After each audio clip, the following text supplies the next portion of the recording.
Prosecutors are ready to take this case to a jury at least 3 times before. Each time it got derailed. Douglas County Attorney Don Klein vowed they were ready. They showed jurors a mountain of evidence, and after less than 7 hours of deliberation, those jurors sided with the state. It was a case that there were so many bits and pieces that the Omaha Police Department found in the course of their investigation that all came together. And I think it left no doubt in the jury's mind in the end as to who perpetrated these crimes. Klein grateful for the work of the jury as all his team's hard work pays off. Overwhelming evidence we saw each day of trial pointed to one man as the killer, Anthony Garcia. He's now guilty of 4 Omaha murders. The 2008 killings of Thomas Hunter and Shirley Sherman, and the 2013 killings of Dr. Roger Brumback and his wife, Mary. You know, we put pictures up on the walls of the room, our war room that we worked on, of all the victims, and that's always a reminder to us every day that that's what our focus is, that's what this is about, and that was what we focused on, just getting this done for the families. That's Brenda Beadle. She's Klein's chief deputy, both getting justice in a case dating back 8 years, plagued with antics from defense attorneys. Klein finally able to respond. We take great pride in doing things the right way, whatever the rules are, the rules of evidence, the law, the ethical issues inside a courtroom. We pride ourselves on taking the high road. Now, the jury's work here isn't done. They'll be back at the courthouse on Friday to decide on those death penalty factors. If they say yes, those exist, it would then go to a 3-judge panel for Anthony Garcia's death penalty hearing. That is, if voters bring back the death penalty in Nebraska this November on Election Day. At the Douglas County Courthouse, I'm David Earle, KETV News Watch 7. Omaha's police chief also heard the verdict firsthand. Tonight, he praises investigators who spent thousands of hours, and he thanks the jury. I'll just say one thing. I was confident all along that the citizens of Douglas County and Omaha who comprise this jury would sift through the evidence, would sift through the theatrics, and come to the right verdict. And they did. And moving forward, you know, let's remember the victims, and there really isn't any reason to mention or worry about Anthony Garcia any further. Thank you. Well, a much different story for the defense. One of Garcia's attorneys says they, quote, fought like hell for their client, calling the verdict a bitter pill. KETV News Watch 7's Christina Engdahl continues our coverage. Garcia's defense team traveling all the way to Omaha from Chicago. They hoped for a win, but they're not chalking up this loss to their performance, but rather to the evidence that the jury never saw. It's a fair trial. That's all we can go by.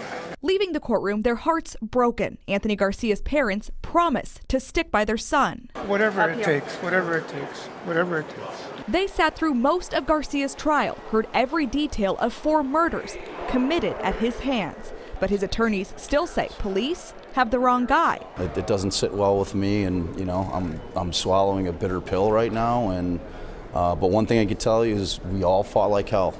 That's one thing. Yeah, no. Do I feel like I failed my client? Hell no. I felt like we fought like savage dogs in there, and we did the absolute best that we could. Bob Mata Jr. promises an appeal, although it's unclear if the Matas will handle it. But KETV News Watch 7 obtained this court filing with defense attorney Jeremy Jorgensen's name on it, requesting more money from the court, $30 grand to pay experts through an appeals process. I can't imagine that we won't see another trial at some point in time. The team believes all the state's evidence, from the gun pieces to the cell phone, was circumstantial. The jury disagreed. Garcia showed no emotion as he heard the word guilty over and over. As I stand here today, that phone search, I don't know, something wasn't right about it. But Mata Jr. believes if the jury would have heard their DNA evidence, Garcia would be free. It's devastating for us. You know, we've put our heart and soul in this case for 3 years. Now, when asked if the defense team believed that there was still a killer at large, they all agreed, possibly. Christina Engdahl, KETV News Watch 7. Christina, thank you. The victims' families waited years for this outcome, for answers and closure. Tonight, they have both. KETV News Watch 7's Alexander Stone is live with their response. Julie, after hearing those guilty verdicts, family members of Garcia's victims reacted, exhaling inside the courtroom, almost as if they'd been holding their breath all those years, waiting for justice. 9 years. We waited 9 years. Family of Shirley Sherman saying the justice system worked on Wednesday. Sherman was found murdered in 2008 in the Dundee home where she worked as a housekeeper, along with 11-year-old Thomas Hunter. I had mixed emotions, more for my kids than for myself. But he got what he deserved. For Sherman's son, the verdict won't bring his mother back, but it gives him a way to move forward. Closure and just peace to my family. That's about it. Dr. Claire Hunter, Thomas's mother, left the courtroom without her husband Wednesday. Dr. William Hunter testified earlier in the trial, recalling the day he returned home to find his son and Sherman dead. We also spoke with Carol Brumback on the phone. Her brother Roger and his wife Mary murdered 3 years ago. What he has done to our family, Roger and Mary were so wonderful. They were going to start a new life down in West Virginia, and they would have been so close to my mother and myself. Brumback saying she's overjoyed at the jury's decision and believes Garcia should get the toughest sentence possible. I would like to look at Garcia's eyes and ask him why. Families embrace as they leave the courthouse, tied by terrible loss, and now finally, closure. And when asked about the death penalty outside the courtroom, one of Shirley Sherman's relatives answered resoundingly, yes, we need it. Reporting live, Alexandra Stone, KETV, Newswatch 7. Alexander, thanks. And relief extends far beyond those families. The killings cast a shadow over 2 neighborhoods for so long. And KETV Newswatch 7's Dave Roberts is in Dundee tonight. Today's guilty verdict brings closure for a community put on edge following Garcia's gruesome acts. And while the guilty verdict was not shocking, it is the answer that sympathetic neighbors were hoping for. The community is relieved that it's over, and it brings a lot of comfort to people knowing it was a guilty verdict, and the families have some peace and vindication. They deserve the justice.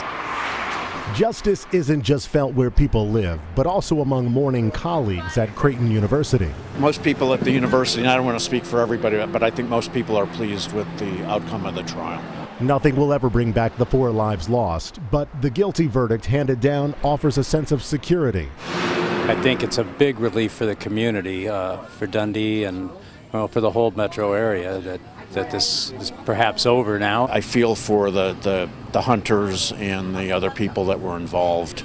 They're very good people, and I'm happy that this is over for them. Dundee has always been a tight community. When one family hurts, they all feel pain. Now, they all feel a sense of hope that justice will bring some comfort. In Dundee, Dave Roberts, KETV, Newswatch 7.